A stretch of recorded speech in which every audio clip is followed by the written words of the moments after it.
जिल्हा परभणी। आज आहे 5 एप्रिल 2024। 5 एप्रिल 2024 आजपासून सर्व शेतकऱ्यांसाठी सतर्कतेचा एक अंदाज येत आहे।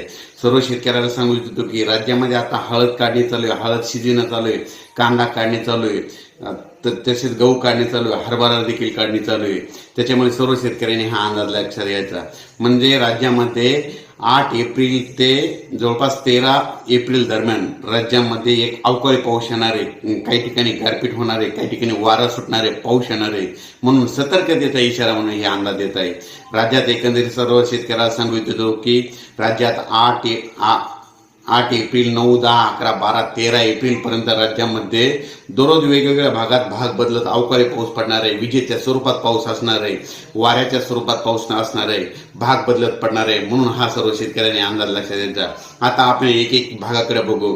राज्यामध्ये सांगायचं झालं तर 7 एप्रिलला जवळपास 7 एप्रिलला पूर्व विदर्भामध्ये पावसाला सुरुवात होणार आहे। आणि पूर्व विदर्भातल्या सर्व शेतकऱ्यांना माझी विनंती की तुम्ही काय करा, तुमची हळद असेल, कांदा असेल 7 तारखेपर्यंत काढून घ्या, कारण की पूर्व विदर्भात गारपीट देखील होणार आहे आणि त्याच्यामुळे पूर्व विदर्भात गारपीट देखील होणार आहे, पाऊस देखील पडणार आहे, वारा सुटणार आहे। त्याच्यानंतर पश्चिम विदर्भाकडे वळू। पश्चिम विदर्भामध्ये शेतकऱ्याचा कांदा काढणी चालू आहे, हरभरा काढणी चालू आहे, गहू काढणं चालू आहे। पश्चिम विदर्भातल्या शेतकऱ्याला सांगतो की तुम्ही 8 एप्रिल पर्यंत तुम्ही तुमचा गहू कांदा घरी आणून ठेवा, कारण की पश्चिम विदर्भात देखील गारपीट काही ठिकाणी गारपीट होणार आहे, भाग बदलत गारपीट होणार आहे। म्हणून हे अंदाज लक्षात घ्यायचा। वाऱ्याचा पाऊस राहणार आहे, विजेचा पाऊस आहे, विजेपासून सगळ्यांनी संरक्षण करावे। त्याच्यानंतर आपण वळू मराठवाड्याकडे। मराठवाड्यात देखील 9, 10, 11च्या दरम्यान परत एक दिवस सगळीकडे पाऊस येऊन जाणार आहे, म्हणजे वेगवेगळ्या भागात पडणार आहे, सर्व दूर नसणार आहे, पण अवकाळीचा झटका बसणार आहे, काहीचा कांदा आहे। म्हणून सर्व शेतकऱ्यांनी, मराठवाड्यातल्या शेतकऱ्यांनी हा अंदाज लक्षात घ्या।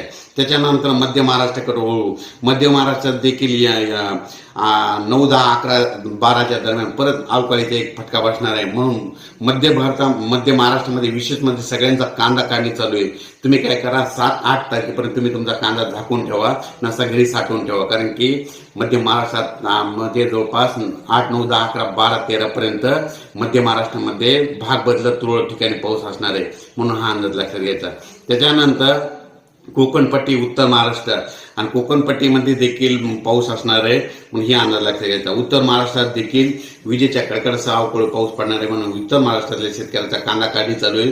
म्हणून त्यांनी काय करायचं, जवळपास 9 एप्रिल पर्यंत तुम्ही तुमचा कांदा झाकून ठेवा, कारण की तुमच्याकडे देखील पाऊस येणार आहे।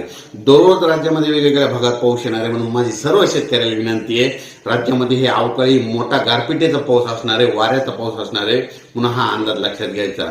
अचानक वातावरणात बदल झाला तर परत एक मेसेज दिला जाईल। धन्यवाद।